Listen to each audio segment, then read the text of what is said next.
हाँ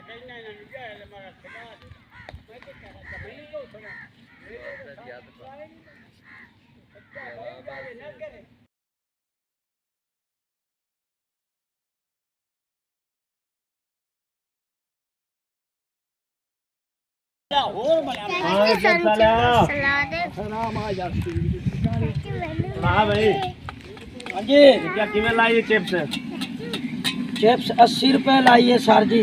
आधपा 80 रुपये जी। तो यार 8 रुपया कर दे। ये वापटाने आस्ते सर जी 700 रुपए।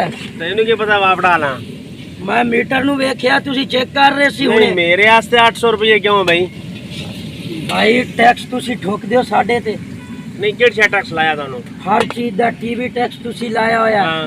हर चीज दा टैक्स, फ्रिजां दा टैक्स, हाँ। हर चीज दा बिल ते डबल टैक्स ठोकिया होया। हाँ। ते साडी भी मेहनत वाले वेखो ना। साडी की मेहनत है भाई के साडी मेहनत आ कढ़ाई वेंदा पिया हाँ। एदा टैक्स। हां आ चुल्ला वेंदा पिया हाँ। एदा टैक्स। हां आ जेड़ी हाथी कड़ी हाँ। एदा टैक्स। हां आ वेंदा पिया एदा टैक्स।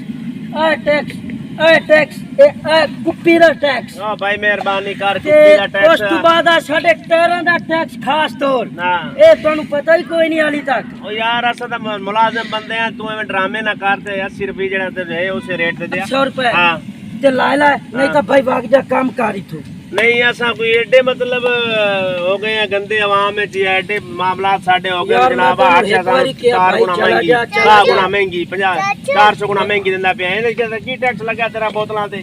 ये बोतलों का भाई जिवें तुसी टैक्स ठोक दियो ना, हाँ। ये साडा ही टैक्स है। ये इधर वे टैक्स मोटरसाइकिल की हालत ही देख रहे हैं। हाँ। थोड़ी बिजली का टैक्स बार बार के साडी तबाही लथी पई है। हाँ। ते असी ना टैक्स लईए अपना ले कोई कमाल भाई लानी है तो लाए नहीं तो भाग जा। गल सुन तमीज नाल गल कर, तमीज नाल यार बाहर जा, मैं कह रहा तुसी लेनी हां ला लो, नहीं लेनी ते लगे जा फिर ला जो यार इथों दिमाग। चलो मैं तेरी तबीयत बना ले सा, ठीक है। टैक्स साडा टैक्स मैं तेरा बिल भी ठोक सा, बिल में जरा टाइट पैसा ना तेरा। यार देखो यार ना मैं तेरा बिल बनाइना जरा टाइट करके। तुसी बना लो, तुसी इथे चेक खाना तो सी डबल टैक्स लिखा।